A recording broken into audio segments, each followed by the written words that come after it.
Hello, this is Ruth Ann. Welcome to my channel. This is a Perfume Haul September 2022.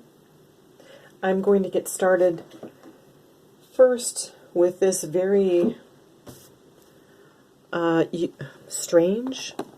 I bought this perfume, I believe, earlier this summer. I set it in a group of perfumes to film a haul, and then got busy, didn't film it. All right, so any of you perfume addicts out there experience this sort of thing where you buy it, it's stuck in a corner somewhere, you forget about it? I don't remember buying this. I don't remember why I bought it. I don't remember where I bought it. Somewhere on eBay, probably was searching for something else. This came up and it was inexpensive. There's no Fragrantica page. It's called Eternal Love Blue for Women. And I did a little research. I didn't even find anything on YouTube about it except for the male version. So I'm just going to describe this as best as I can. It is a floral with some mild aquatic notes. I'm actually wearing it on my left wrist, and it's really very pleasant. In the opening, I get some citruses, and from the page that I looked at on Amazon, the mid notes include night blooming jasmine and orchid, and the base is warm musk and vanilla. Again, I describe this as a mildly aquatic, very pleasant white floral. It smells a lot like how you would expect given the color, the color of this blue. It's very ladylike, very budget friendly, like $17 on Amazon. You can probably get it even cheaper on eBay. I have no memory of what I paid for it, probably about that. I recommend it. I haven't given it a full try yet, but my first impressions are really good. And from the smell, I've been wearing it about a half hour. I would predict it would last at least 4, which isn't bad for that price. That's for sure. All right, next up, I have an old school lovely for you. I have covered this before on this channel a bit. This is good old Tea Rose from the Perfumers Workshop Limited. This came out in the 70s. This is OG, old school, original rose. This is a dozen long-stemmed, dark red roses, freshly cut, and you stick your nose right in the petals of the rose. And I'm talking the strong, heady roses that you would get in France rather than the ones that are genetically modified and have no smell anymore. There is a touch of the greenness from the stem, but this really is a rose petal, a pure rose petal. No doubt it is blended with other things, but that is really all you're going to smell. This is linear from beginning to end rose. Dainty, ladylike rose. Now, when I was a kid in the 70s, my grandmother wore rose. Now, I believe she wore Avon's To a Wild Rose. This smells just like that.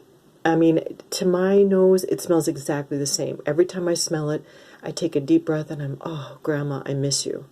Now, my grandmother was born in the early 1900s. She got married during the Depression, and she died at 88 in the late 80s. So that gives you kind of a time frame for when rose perfume was really popular. So when I was a kid, when we would smell these kinds of perfumes, we'd say, oh, that smells like Grandma. That's a granny perfume.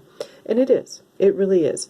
But you know what? I loved my grandma, and I love rose. And so I wear these old school perfumes with a great deal of nostalgia and love and respect. And we ought to love and respect our elders, because someday the fruity florals and all of these gourmands that we're wearing are going to be old lady grandma perfumes. And our grandchildren are going to turn up their nose at them. So anyway, I refuse to partake in that, and I wear this with a great deal of nostalgia and love. All right, that was my rant about granny perfumes. All right, so next up I have something different. Now this may even grow to be a regret of mine. This is from Lattafa. This is called Abiyedh. I think that's how it's pronounced. They have several of these or Anna perfumes. I have the Rouge one, which is a dupe for Baccarat Rouge 540, which I really, really enjoy. This is supposed to be a dupe for Xerjoff's Herba Pura. I don't know what Herba Pura smells like, but I'm actually wearing this on my other wrist, and to me, I'm getting about 80% DNA of Fantasy. Britney Spears Fantasy. That's exactly what this smells like to me, with a little bit of screechiness. So I don't really care for it so far. It's like a nuclear blast, sweet, fruity floral. The official notes are white musk, cypriol oil of Nagarmotha, whatever that is.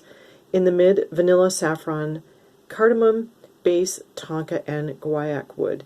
It's screechy, it's cloying, and I'm about an hour into it, and I'm not enjoying it very much. So I'm really glad that all I got was this little, I think this is a 30 ml, but I still paid almost $30 for it, $30 for this little bottle to try it out.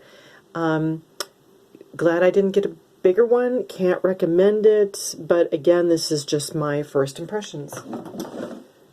So next I have, this one is a big love. This is White Diamonds on Rouge by Elizabeth Taylor. Look at that. Just take a moment to appreciate this beautiful bottle. This is a tester.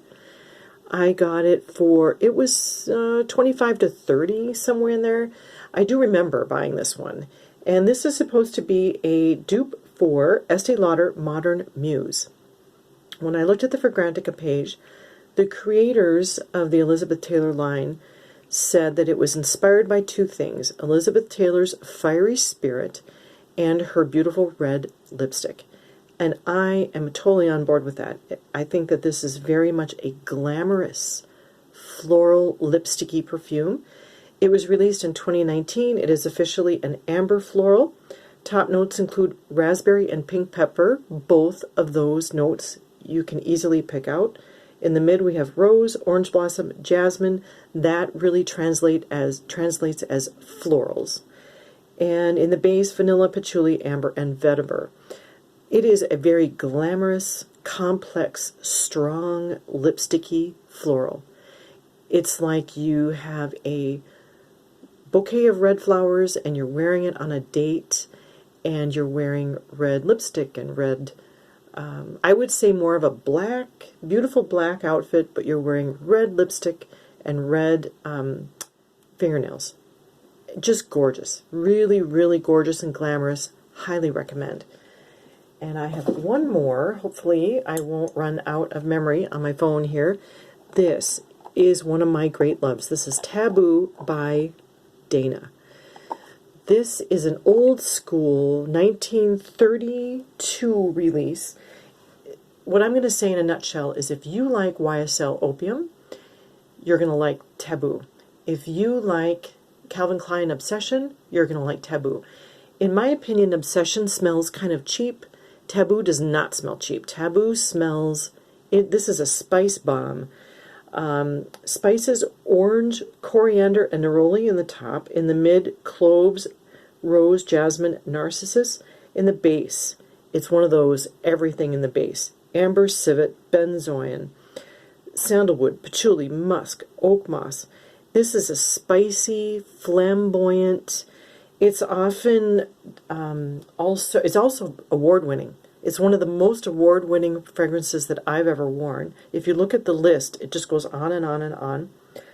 This is kind of like Dr. Pepper meets root beer and has a baby with a cardamom cookie, right? It's, if you like gingerbread, you like to eat that spicy, sweet kind of stuff, spice cake. It reminds me a lot of the spice cakes that my mom used to make when I was little. 8+ hours duration. It's not at all screechy. It's extremely expensive smelling, but yet it's a bargain. This bottle cost me under $30 for 100 mils, and you can get smaller bottles too, and it comes in dauber bottles of the EDP, but the eau de cologne is plenty strong. You do not need an eau de parfum. The cologne, eau de cologne is plenty strong. My daughters like this fragrance. My teenage daughters, well, when they were teenagers, they're all grown and married now, but they used to like this fragrance. So, highly, highly recommend. Please give Taboo a try if you like spices. You have to like spices or you will not like this.